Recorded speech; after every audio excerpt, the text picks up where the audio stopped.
사도신경으로 신앙 고백하시겠습니다. 전능하사 천지를 만드신 하나님 아버지를 내가 믿사오며 그 외아들 우리 주 예수 그리스도를 믿사오니 이는 성령으로 잉태하사 동정녀 마리아에게 나시고 본디오 빌라도에게 고난을 받으사 십자가에 못 박혀 죽으시고 장사한 지 사흘 만에 죽은 자 가운데서 다시 살아나시며 하늘에 오르사 전능하신 하나님 우편에 앉아 계시다가 저희로서 산자와 죽은 자를 심판하러 오시리라. 성령을 믿사오며 거룩한 공회와 성도가 서로 교통하는 것과 죄를 사하여 주시는 것과 몸이 다시 사는 것과 영원히 사는 것을 믿사옵나이다. 아멘. 찬송가 321장 찬송하시겠습니다.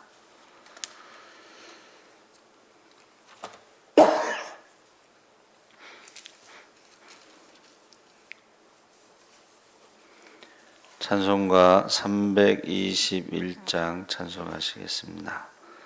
날 대속하신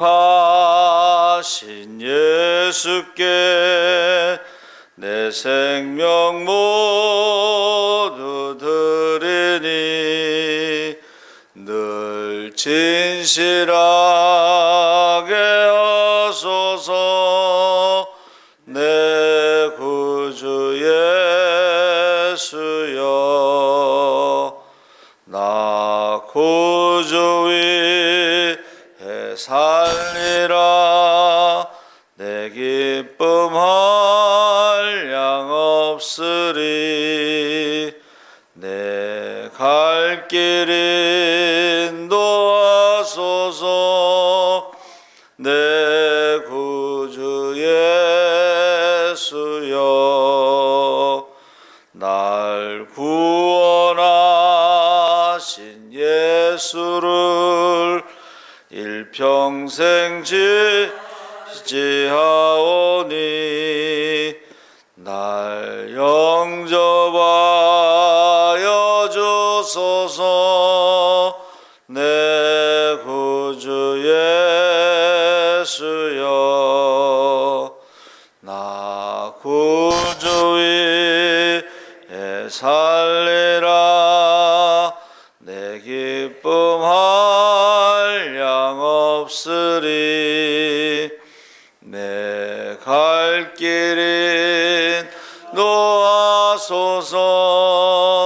내 구주 예수여, 주 십자가에 달리사 날 자유하게 했으니 내 몸과 마음을 주 위에 다쓰게 하소서. 나 구주 위에 살리라. 내 기쁨 한량 없으리. 내 갈 길 인도하소서. 내 구주 예수여. 아멘.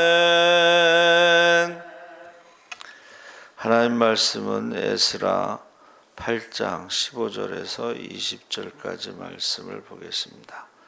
구약성경 721쪽에 있습니다.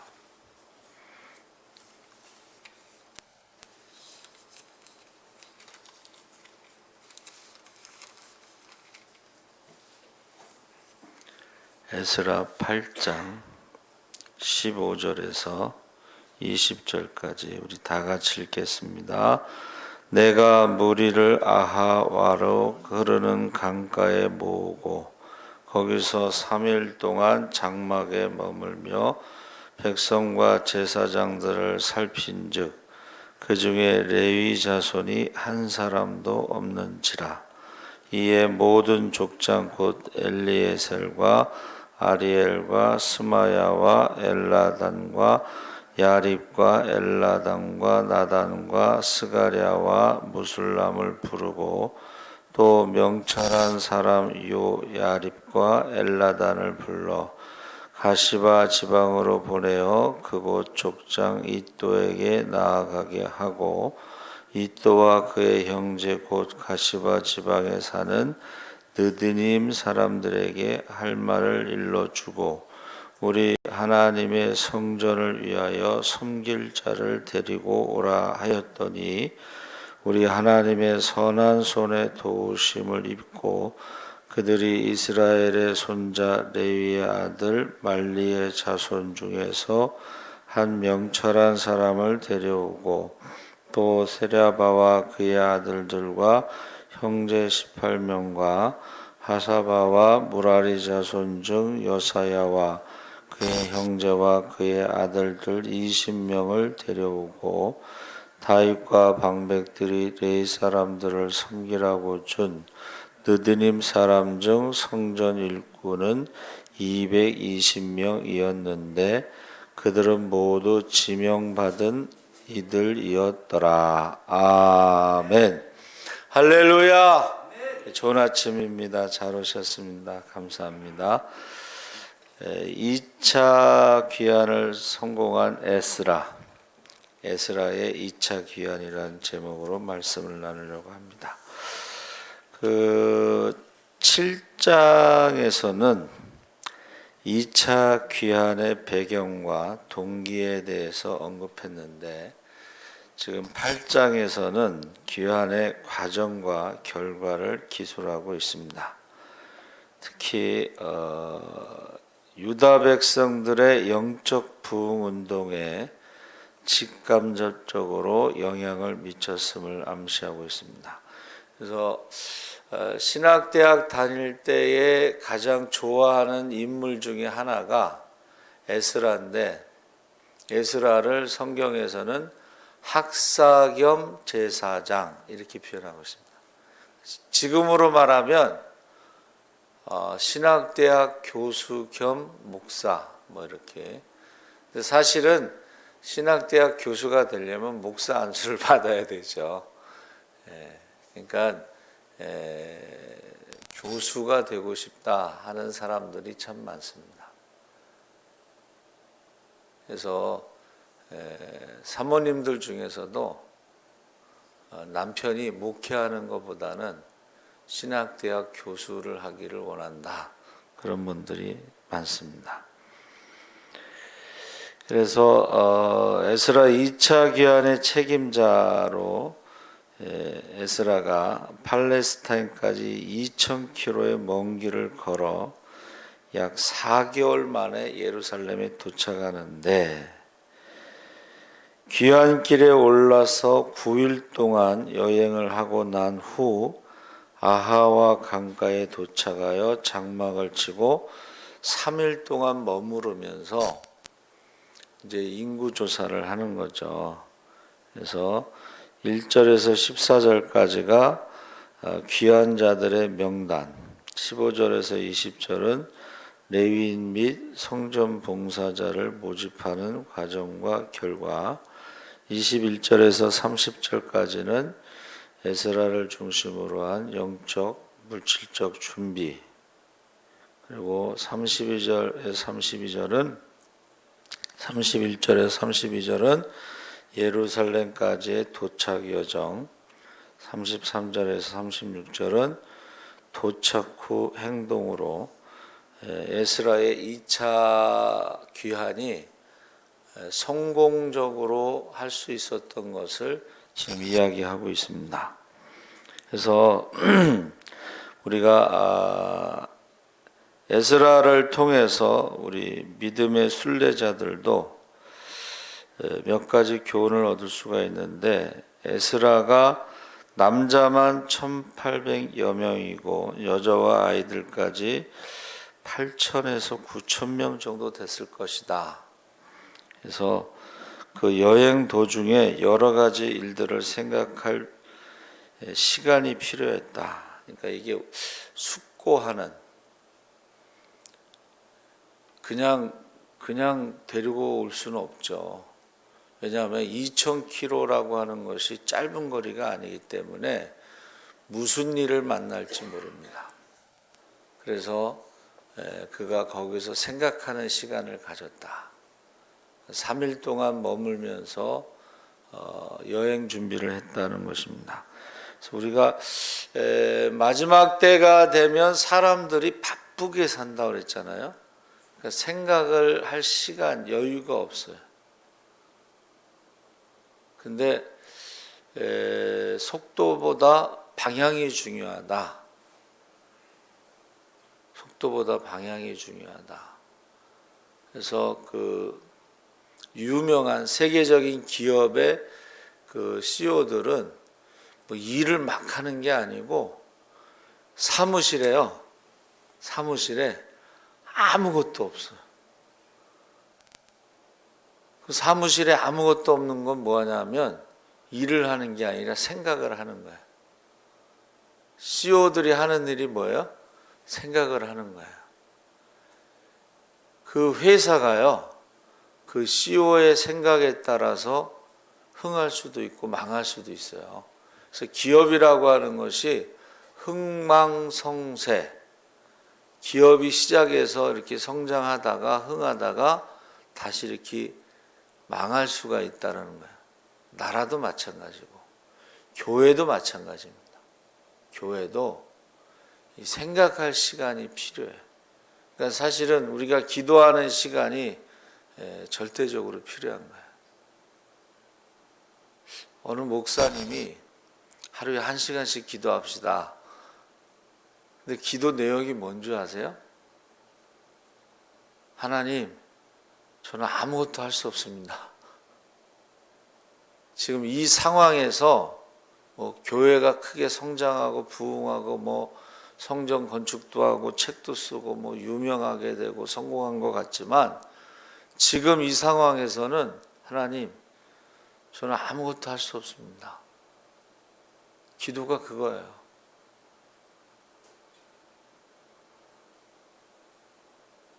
하루에 1시간씩 기도합시다. 이 말은 그동안 얼마나 기도를 안 했는가를 말해주는 거예요. 그동안 얼마나 기도를 안 했는가. 기도라는 것은 하나님의 뜻을 구하는 거예요. 그래서 기도와 간구와 도고라고 그랬는데 기도는 하나님의 뜻을 구하는 것이고 도고는 중보기도죠. 그리고 간구는 필요한 것을 구하는 거예요. 그래서 기도 시간을 오래 가지려면 사실은 중보기도를 해야 되죠. 이름을 부르면서 중보기도를. 그래서 심사숙고할 시간을 가져야 한다. 그래서 세계적인 기업들은 그 CEO들이요, 특별히 뭐 휴가철 있잖아요. 휴가철에 그 생각하는 시간이에요. 일주일 동안 생각하는 시간. 그래서 그 강가에 모여서 3일 동안 지금 생각하는데 무엇이 부족한지 지금 점검하고 있죠. 여기서 중대한 결함을 찾아냈어요. 성전에서 제사를 드리게 될 때에 섬겨 주어야 할 레위인들이 하나도 없다는 것을 발견했어요. 레위인이 없으면은 제사를 드릴 수가 없죠. 예배를 드릴 수가 없죠. 굉장히 중요한 발견을 한 것입니다. 그래서 우리가 읽은 말씀에 사람들을 보내서 레위인들을 이제 찾아오게 하는 거죠. 그러면서 동시에 이제 느디님 사람들, 성전에서 봉사할 사람들을 찾는데 오늘날에 지금 여러분 기도 많이 하셔야 돼요. 지금 심각한 게 신학대학이 이제 미달이 되고 미국은 벌써 다 미달이 돼서 문을 닫았어요. 특히 그 한국 신학생들이 유학을 많이 가서 유지하던 신학대학들이요, 한국 신학생들이 유학을 안 가면서 지금 문을 닫은 데가 많아요. 그전에는 스카이라고 그래서 서울대, 연대, 고대 졸업생들이 대학원을 많이 왔어요. 제가 다닌 그 엑츠도 영어로 공부하니까는 서울대, 연대, 고대 출신들이 많았어요. 근데 지금은 미달이 되는 거예요. 이렇게 가다가는 신학대학의 문을 닫을 수가 있어요. 아주 심각한 상황입니다, 지금. 그래서 신속히 대책을 강구했는데 족장들을 뽑아서 가까운 가시바 지방으로 보내서 레위인들을 40명을 데려오고 성전에 수정들던 느디님 사람들을 200명이나 데려왔습니다. 그래서 지금 예루살렘으로 돌아가는 목적이 뭐냐? 성전 예배의 회복이에요. 성전 예배의 회복. 왜 나라가 망했느냐? 우상을 섬겼기 때문에 망했다는 거예요.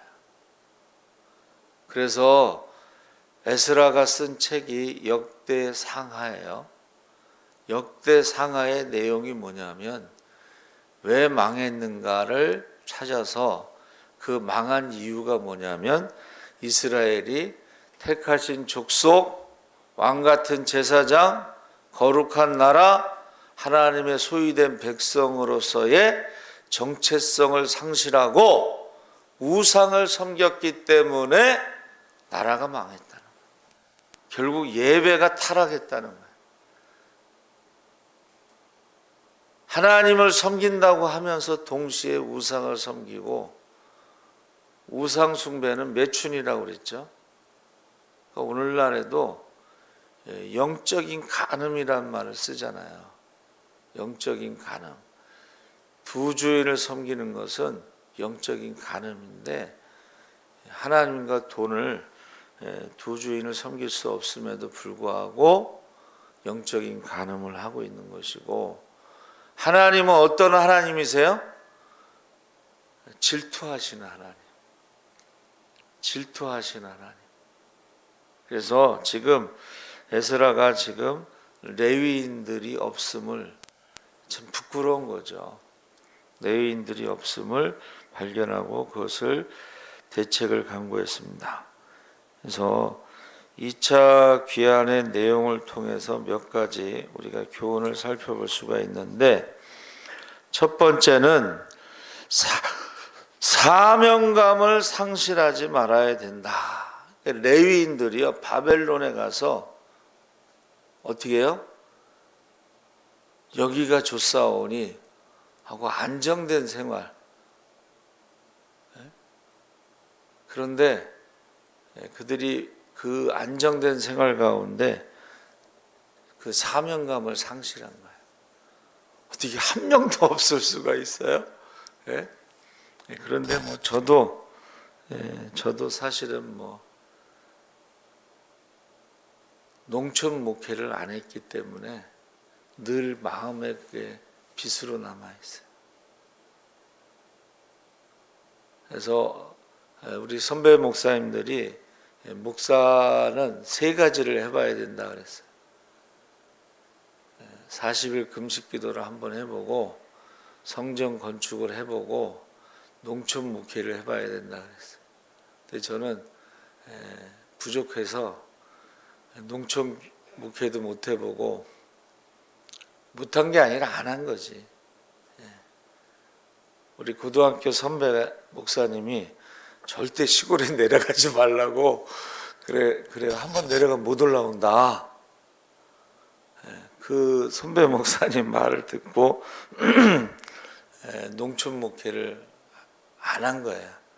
십자군 전도대 개척교회 지원을 통해서 안수를 받은 거죠. 저희는 원래 그 단독 목회라고 그래서 시골에 가서 목회를 해야지 안수를 줬거든요. 근데 제가 청년 때 농화를 갔는데 청년들이 술을 마시고 있는 거예요. 그래서 제가 전도를 했죠. 그랬더니 자기네들 옛날에 다 교회 다녔대. 왜 안 다니냐고 그랬더니 농촌 목회 2년 3년 하고 안수 받으면 다 떠난다는 거예요. 그러니까 상처를 받고서 교회를 안 다닌다. 그러니까 제가요 그 말을 들어서 그걸 못 하겠더라고. 그래서 저는 십자군에서 이제 안수를 받은 거예요. 그럼에도 불구하고 농촌 목회 못한 것에 대해서, 안 한 것에 대한 어떤 부담감이 있습니다. 그러니까 지금도 마찬가지예요. 그래서요 서울신대를 졸업하고 농촌으로 안 내려가니까 그래서 생긴 게 지방신학교예요. 지방신학. 안 내려오니까 목회자가 없으니까 지방신학교가 생겼는데 그것이 이제 교단 내에 어떤 파가 형성이 돼서 어느 지역은 어느 신학교 출신들 뭐 이런 식으로 돼서 좀 안 좋은 그런 게 있더라고요. 그래서 농어촌 교회에서 목회하는 사람들은 우리가 특별히 기도를 많이 해줘야 돼요. 정말 희생하는 거예요.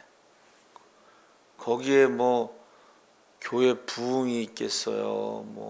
뭐가 있겠어요? 그냥 시골에 연세 드신 분들 섬기는 건데 그분들 돌아가시면 교회가 없어지고 그런 말을 해요.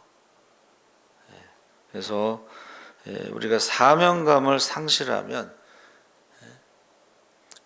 푸른바다 나서니 몸 어디든지 가오리라. 그게 신학대학에서 금지곡이라고. 여러분 다시 사명감을 찾아야 돼요. 한국교회가 기도의 시간, 생각할 수 있는 시간을 좀 많이 가져야 돼. 하나님의 뜻이 무엇인가를 구해야 돼요.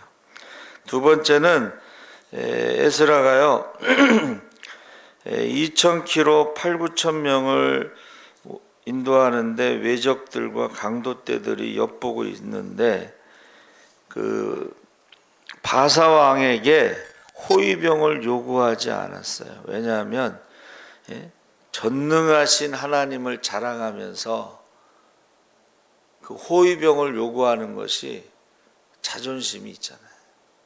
야, 너 맨날 하나님 자랑하고 하나님이 전능하시고 하나님이 너희들 사랑하시고 맨날 그러더니 뭐가 두려워서 호위병을 요구하냐? 요구했으면 뭐 줬을 수도 있는데 그게 신앙의 자존심. 그런데 두려움은 또 있고 그러니까 에스라가 금식 기도를 선포한 거예요. 지금 먼 길을 가는 사람들이 금식하면은 육신적으로는 좀 문제가 될 수도 있지만 영적으로는 금식 기도가 필요했다. 첫째는 두려움이 없어야 되고 두 번째는 하나님의 도우심이 절실히 필요했기 때문에 그렇습니다. 그리고 어떤 분은 에스라 혼자 그 백성 8,000명, 9,000명을 이렇게 인도하는 것은 레위인들의 도움이 필요하다. 돌아와서 성전에서 제사 드리는 것도 중요하지만 예루살렘까지 오는 데는 레위인들의 도움이 필요하다. 그렇게 설명하고 있습니다.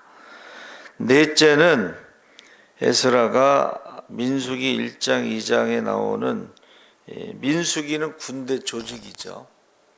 그러니까 이 조직에 대해서 필요성을 알고 거기서 조직을 정비하고 출발했다. 다섯 번째는 에스라는 성경학자였기 때문에 하나님의 말씀을 계속 들려줬다는 거예요. 가르쳤다는 거예요. 그래서 출애굽기 14장 14절에 여호와께서 너희를 위하여 싸우시리니 너희는 가만히 있을지니라. 여호수아 1장 9절에 내가 네게 명한 것이 아니냐 마음을 강하게 하고 담대히 하라. 두려워하지 말라 놀라지 말라 내가 어디를 가든지 내 하나님 여호와가 너와 함께 하느니라. 그러니까 에스라가 학사 겸 제사장이었을 때에 이 학사라고 하는 것은 이제 성경을 가르치는 사람인데 말씀을 통해서 그 백성들에게 용기를 주고 격려를 했다. 제사장으로서 예배가 중요하다는 것을 알고 레위인을 찾고 느디님 사람들을 찾았다. 성전에서 봉사하는 사람도 필요하죠. 그래서 힘들고 어려울 때 금식 기도를 했습니다. 금식 기도는 모든 종교에 있지만은 다른 그 하나님을 섬기지 않는 다른 종교의 금식 기도는 귀신을 두려워하기 때문에 한다. 그렇게 돼 있어요.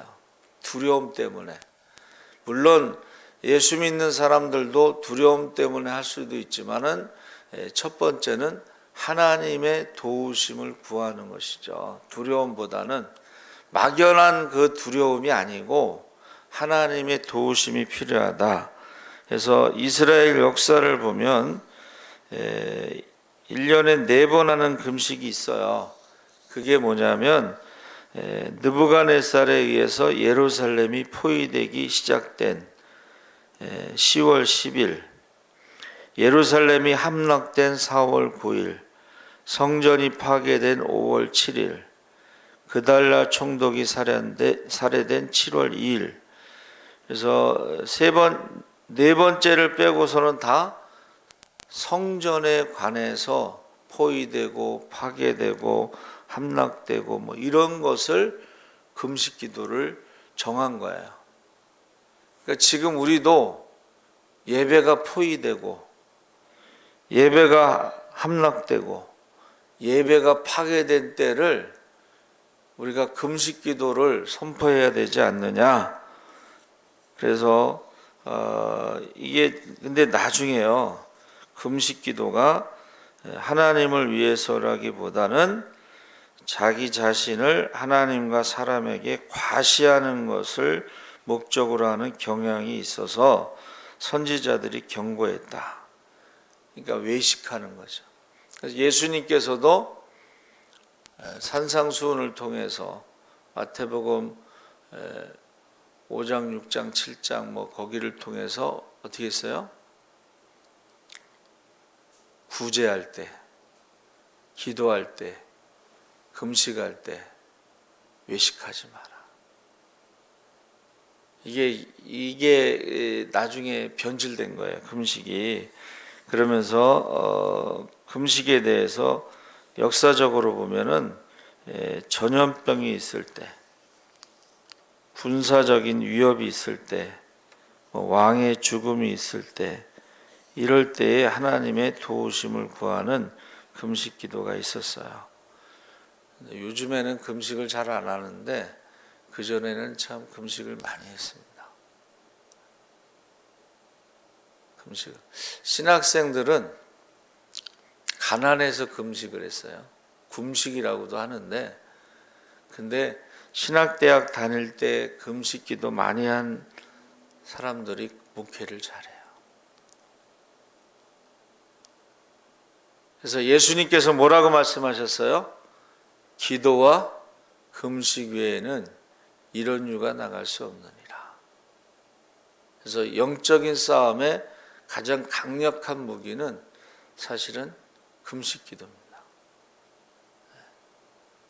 금식 기도. 오늘날에 금식 기도가 필요한 것 같아요. 너와 내 자녀를 울라 했을 때에 금식 기도하지 않았겠어요?